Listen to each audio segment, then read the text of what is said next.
Hi, this is Miss Dutchins, and I'm going to show you guys how to do page 3 and 4 in your group notebook. This is what you guys will be doing in the break room or in the breakout rooms for the Google Meet today. So for pages 3 and 4, what you're going to do is you have these two pages right here. So this one right here says first page choice, second page choice, and then on page 4, it's third and fourth. So I'll go ahead and read the directions. Please fill out the information on this slide for your first two choices. Use page 4 for your other two. If you need to see what the slides you picked and what others picked, click here. So if you want to see the pages that other people picked, I meant to put pages, I'll fix that. You just click that and it'll take you to this page that you guys had access to last week. That'll tell you what everybody's doing and along with what you're doing. If for some reason you want to make changes, like let's say you changed your mind, you don't want to do this page, you have another great idea, that's fine. Just let me know and then I'll fix it on this page. So what you're going to do is you're going to fill out information for each of those pages. So it's going to ask you, what's the page name? So if, for instance, you're doing quarantine hobbies, you put quarantine hobbies. What kind of pictures do you need?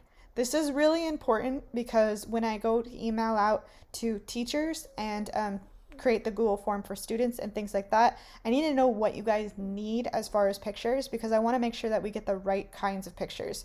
We don't want to get just a bunch of selfies because otherwise the book's going to be filled with just selfies. Like for instance, those looking for mask fashion, I'll specifically say we need pictures of kids in different kinds of masks.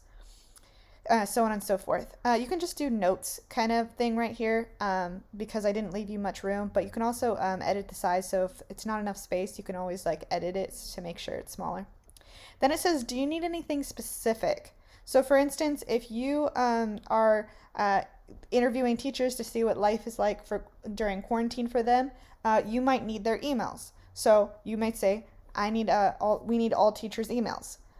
If you are working with leadership, it's like, okay, I need Mrs. Blair's email so we can talk about what we're going to do with leadership. That's what I mean by, is there anything specific you need? Like any kind of information? Is there anything you need me to make? What do you specifically need for that? That way I can help you. And then do you have an idea of what you want it to look like? Is it going to be kind of a collage of different pictures? Is it just going to be like a spread out? Maybe you're not sure. Are you going to kind of try to pick certain colors? Do you have like a title in mind? That kind of thing. So you're going to do that for each of your page choices, and you guys had 4. And then, like I said, you guys can go back to this and you can see what you picked for 1, 2, 3, and 4. And if you want to change, like you have one that's like, okay, well, 2 groups are doing it and you want to have one that's just yours, just let me know. I can change it. I can also work with you guys to figure out what you can do that's similar. So for instance, if you have one that's like doubled up, we can figure out something similar to what you guys need to do. Okay. So that's what you're doing for page 3 and 4, and you guys will have the full breakout room for the whole class period to work on it. It's only 1-day assignment, so it shouldn't take too long, but you definitely want to get it in. It's very important that you do not hit mark as done yet, because this is not due until May 28th. So please do not mark as done until I have told you to, because you won't be able to edit it, and that's going to be a huge problem because you won't be able to add stuff. Okay, so that's how you do pages 3 and 4. I'm going to add the video that I just made onto this slide, so you guys will have those video directions. I will also be going over in the Google Meet. But that's it. Thanks for listening.